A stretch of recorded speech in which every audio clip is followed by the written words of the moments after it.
I'm at the gym today and I'm walking towards an empty squat rack. 10 feet in front of, and 1 foot to the right of my rack is another rack that a girl Belinda is doing squats on.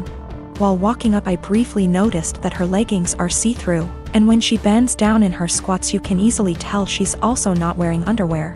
That's not my business, that's her choice. But it made me uncomfortable to take a rack that was kinda behind her. I had been waiting my entire gym session for one of these racks to open up, and this was my last lift before leaving. So I went ahead and took it. I went through my workout as normal. After every set I check my phone for 5 to 20 seconds. I track every single set for every single lift in a spreadsheet to note how much I lifted and for how many reps. Sometimes I need to remind myself what I did last week to make sure I'm progressing. Sometimes I'm just checking the time. Sometimes I'm changing the song on my Spotify. Tonight specifically, there was a very important basketball game being played, so I wanted to keep up with the score. So I use my phone a lot at the gym. I finished my 3rd set when Belinda turns around and walks up to me, with her phone up yelling, "What the are you doing?" Perv stop pictures of me. I'm caught completely off guard, but I explain that I'm just taking notes on what I'm lifting. That I'm not paying attention to her at all. She's being extra loud so other people are looking at me, plus she's recording me, and she demands I go through my pics /vids to show her what I was recording, and I delete the ones I took of her.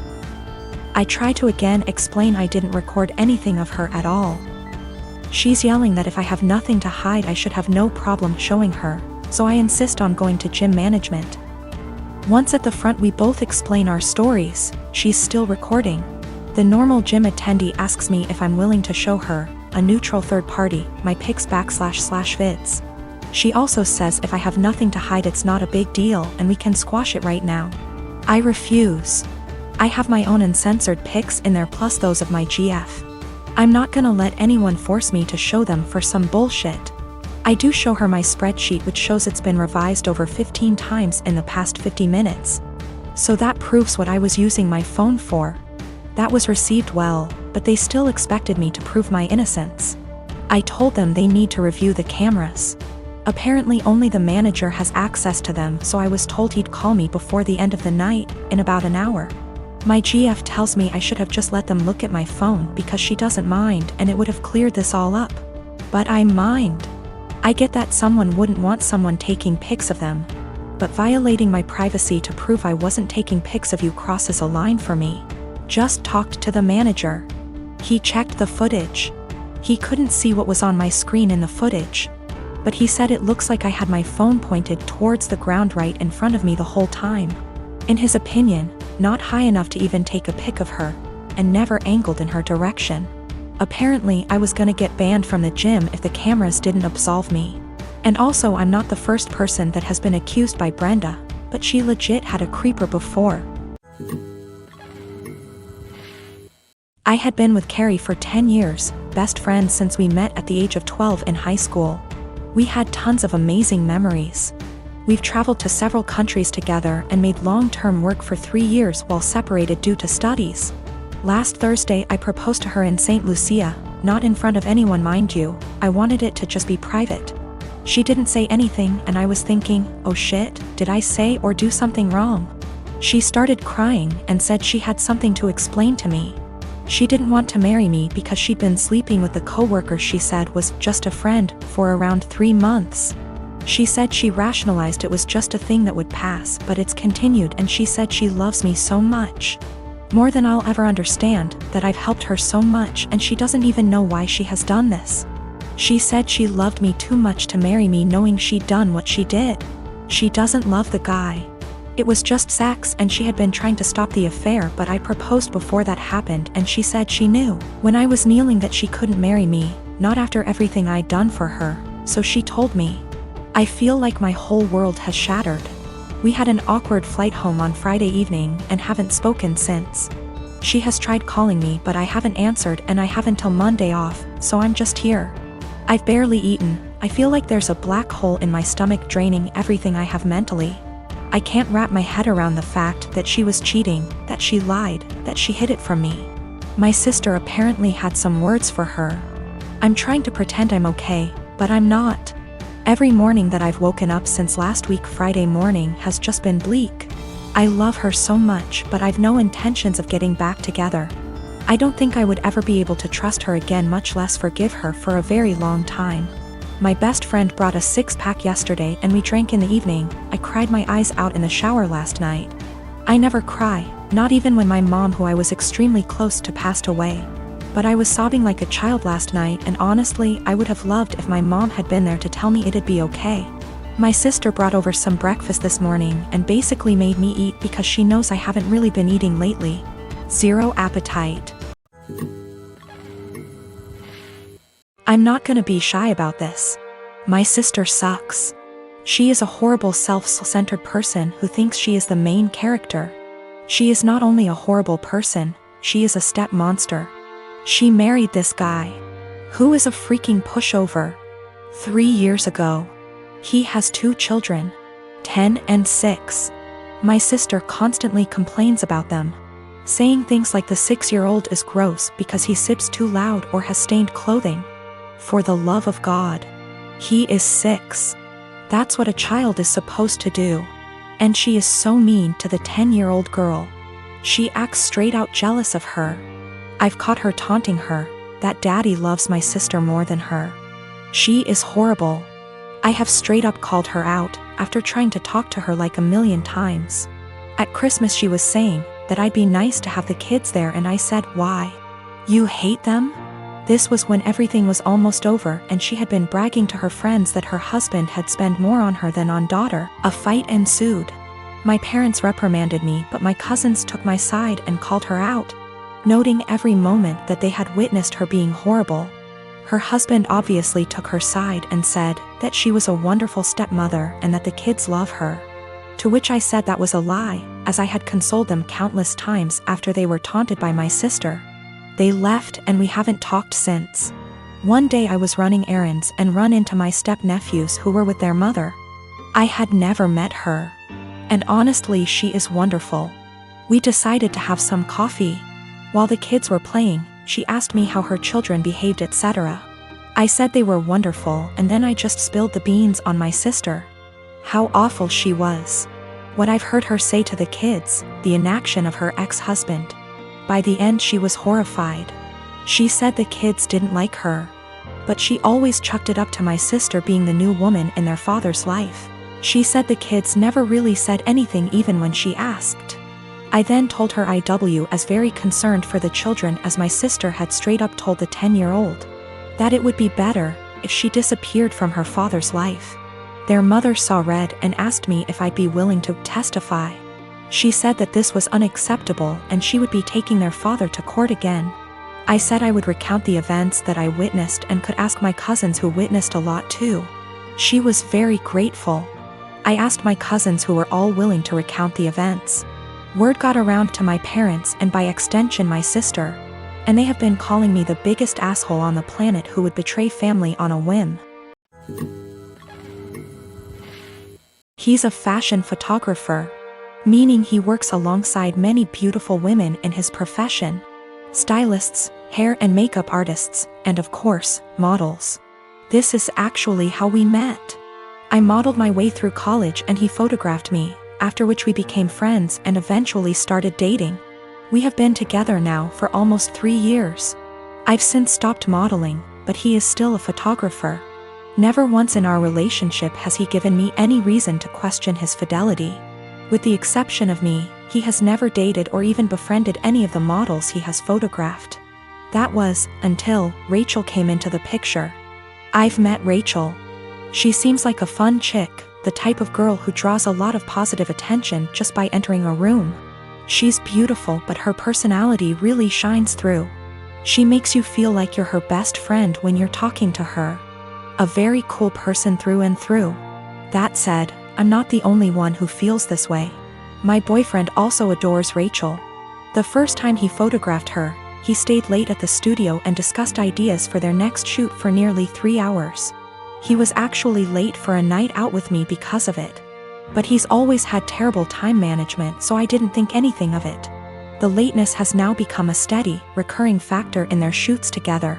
They hang out long after the stylists and makeup artists leave the studio. They also text a lot, and he's always smiling to himself and laughing when he reads the messages she sends him. At first he would show them to me and try to include me in on all the fun, without me asking. But he abruptly stopped doing that around 2 weeks ago. He tilts his phone away from me now when Rachel messages him. I'm not the jealous type, but if my BF had a history of doing this with the other models, I'd let it slide. The fact that he is only like this with Rachel, and me, I suppose, makes me wary of what might have transpired between them. Rachel herself has stopped talking to me.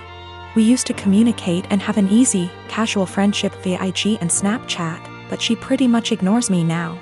Guilty conscience? I don't know. The real kicker is, my boyfriend now has a photo of Rachel as the wallpaper on his phone. He's apparently proud of the concept and the editing, and claims it has nothing to do with Rachel herself. Which is totally believable, but doesn't sit right with me. I told him that and he told me I was being irrational. Rachel is single, by the way. She and her BF broke up around 3 weeks ago. I really don't want to fall into the jealous GF trope, but what else am I to think? I don't want to make crazy demands and accuse my BF of cheating on me. Even emotionally, but he really does seem to be fond of this girl in a way that really hurts me. He has other female friends and he doesn't act that way with them. He's capable of being friendly with a girl without flirting or acting suspicious, but with Rachel it's different. He has slowly become very attached to her and I feel like I'm losing him. I have expressed this to him a couple of times, but he always tells me I have nothing to worry about and that he and Rachel are just kindred when it comes to photography. The long nights, constant texting, and phone wallpaper mean nothing. Oh, by the way, she's practically naked in the photo and it wasn't taken for any sort of publication, just for fun. Am I being irrational? Unreasonable? How would you feel in this situation? What would you do? Update. My photographer boyfriend has been growing very close to one of his models, and acting dismissive of my concerns regarding their work relationship. He has a practically naked photo of her as his phone wallpaper. WTF am I supposed to think? He and I are meeting for lunch in an hour. He confessed. I'm kind of a mess right now, but I'm lucky enough to have an amazing support system and a clear head. That's all I really wanted out of this unfortunate situation. My boyfriend, ex-boyfriend, has never taken nude or even partially nude photos of me. Although I modeled in high school and university, my primary focus has always been stage acting. He took my headshots. That's how we met. Not that it really changes anything. Just a bit of insight, I guess. When we were younger and when the relationship was newer, I would accompany him to his shoots all the time. But my own career is very time-consuming nowadays. I know of multiple model/photographer relationships where they accompany each other to every shoot. And I've nothing against doing that, but I personally would rather just trust that my SO is on their best behavior. Obviously what happened here kind of squashes that, but I stand by it. If I have to be there in order to make sure my SO faithful, chances are they'll find other ways to cheat. Okay, now for the good stuff, or I guess, the bad stuff. I met him for lunch Friday afternoon. We went to our favorite sushi joint overlooking the ocean, and I ordered more than I could handle. Stuffing my face while trying to decide how to broach the topic of Rachel, but most importantly, our relationship. I went into that meeting with a righteous, ass-kicking speech prepared, but I forgot every word of it almost immediately after we sat down. I guess he could tell there was something on my mind, because he asked me if I was all right, if he had done anything to upset me. Snorts. Yes, Ian, you've upset me very much, actually. As soon as I gathered the confidence to look him in the eyes, I point blank asked him, "What's going on between you and Rachel?" His mouth flew open as if he were completely and utterly taken aback by the implication, but I cut him off with, "Do not bullshit me." I tried my best not to let anger get the best of me. I really did. I wanted to stay cool, calm, and collected like so many women on this sub. You know the ones. Those intense stories of cheating husbands wherein the wife takes to relationships, garners a ton of support, and then updates us later with a well-constructed storybook post detailing the evidence she has collected against him and the meeting she had with her uncle or sibling, who just so happens to be a divorce lawyer. Yeah, I'm not a badass like that. I wish I were. But I'm honestly just an overly emotional doormat, and I knew going into this meeting that I was either going to cry or gouge his eyes out with my mind. Because I had somewhere to be later, I took a hard left and got super angry. He could see it in me, the anger bubbling over. The people in the restaurant were starting to stare at us, too. In order to save face, I threw money on the table, with tip, and told him to meet me in the parking lot. If I'd had a switchblade on me, I can't say for certain I wouldn't have channeled my inner jet and beat his to the pavement. Kidding. Totally kidding. We met inside my car. He climbed in after me, his head down as though he were ashamed or, I don't know, guilty? I asked him how, and he explained everything to me. No preamble whatsoever. The moment he met Rachel, he felt some type of way towards her. He couldn't tell whether it was just a silly crush or something more, but he knew she felt it, too. How cute. They kissed the first night they met. The night he nearly stood me up. They had crazy, emotional, forbidden intimate the night she and her boyfriend called it quits. And they've been ever since. He mentioned he has always used a condom with her, but I don't care. I'm getting tested. I should mention Rachel was the one who was broken up with in her previous relationship. I don't know why or how. I didn't ask and I don't care to know. Funnily enough, Ian said he doesn't want to be with Rachel, he wants to be with me. And he even provided text messages to show that he's the one who decided not to pursue anything with her on official grounds. But I told him I give zero about what he wants. And unless he can go // his eyes, he should get the out of my car and erase me from his mind before I erase him. I literally said that. In any case, I went home later that day and drank a lot. My friends and family, and most of Ian's friends and family, have rallied around me in support. I guess he told his mother we broke up and how it happened, because she called me this morning and said she's disgusted with her son and that if I need anything at all, she's always there for me. For real, I'm going to miss his family. They're good people. The best people. This is my first adult breakup, by the way. The type of breakup where you're required not only to break up with your so but with their family and friends, as well. These people you've spent so much time getting to know and growing to love, are suddenly not in your life anymore, and it's, well, it's kind of daunting, really. Daunting and sad and infuriating all at the same time. So, that's the conclusion to this story. That's what happened. P.S. He admitted to cheating with Rachel and then I dumped his. So far, his mother, his teenaged stepbrother, and 2 male friends of his, have reached out to me saying how disgusted, ashamed and embarrassed they are on his behalf. On top of 3 mutual friends. It hasn't been 2 days yet.